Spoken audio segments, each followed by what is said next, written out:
Yeah. So, strength in numbers, right?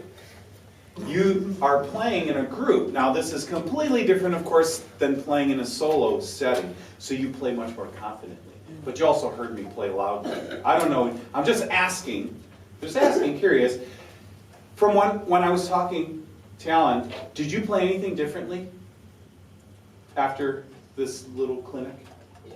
What did you do differently? I think I just use more air. Use more air? I feel like I just went a little bit harder on the fourth T. Yeah. Yeah. And I have to tell you, I appreciated that. Yeah. That's great.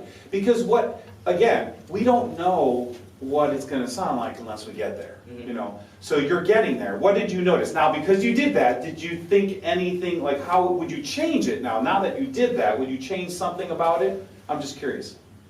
You shared you went a little more on the peak. So how would you do it differently? How would you do it differently? I guess I should have listened more carefully, because I feel like all four of us were sometimes some of us are dragging a little bit. Sometimes we're like one of us is rushing it. So that's making the whole pieces.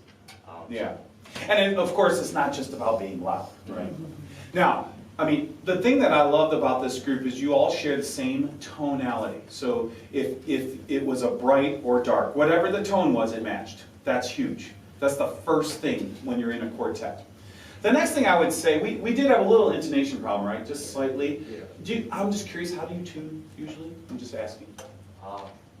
Normally we use a tuner to tune each of our instrument first, and then. What if you didn't have a tuner? Because years ago when I was in school, I didn't have one just at the, I mean, we used tuners, of course, but they weren't as easily accessible. So what if you didn't have a tuner?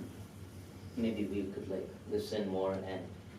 Yeah, you're all playing a saxophone, right? Mm-hmm. So the instrument itself has its general tuning.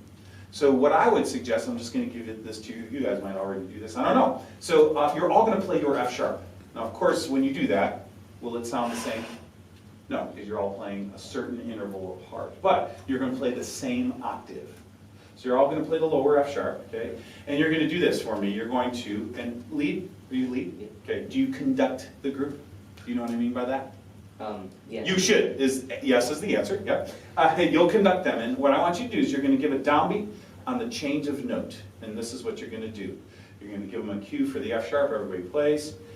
They're going to keep playing and switch to F natural, you cue them, and then they'll keep playing and you switch back to F sharp, and then you give a nice little circular cutoff. Do that.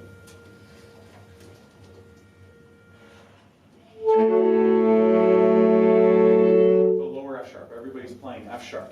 Not F sharp concert, F sharp. Oh. Mm-hmm. Okay. Oh yeah. Yeah, okay. Yeah.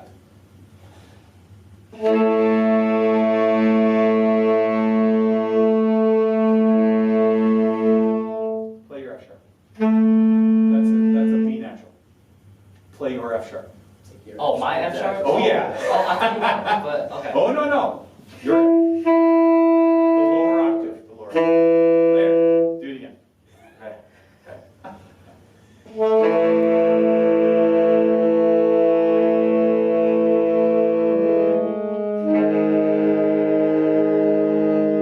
Okay, I'll do it. Yeah, here it is. Ready? I'm cueing you. Here's the F sharp. I'm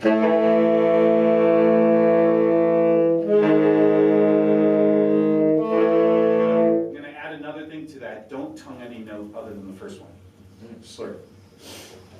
Okay,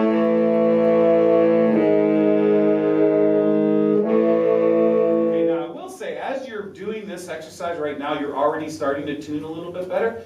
You're adjusting in some way, shape, or form. But your job, and everyone else's job for that matter, is you don't go to the next note unless that wave you heard doesn't exist.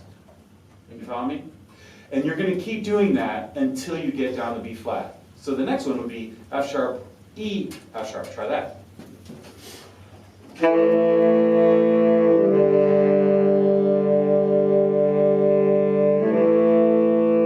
sharp, E flat.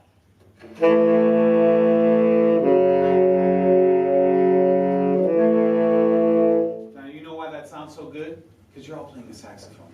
And you're playing what the saxophone should sound like in terms of the octave and the intonation should be similar.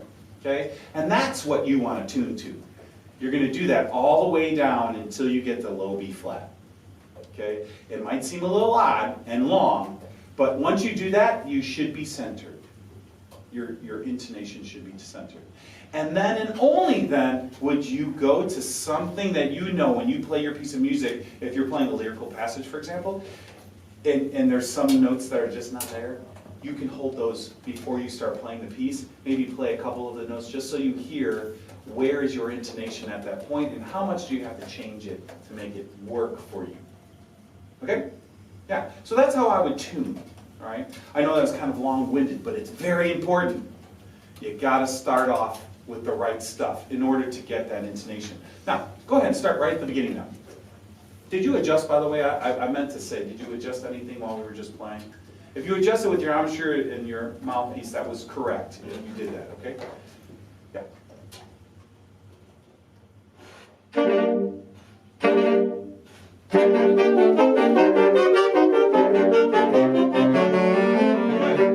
Good. Now, do you feel like your 16th notes are noticeable?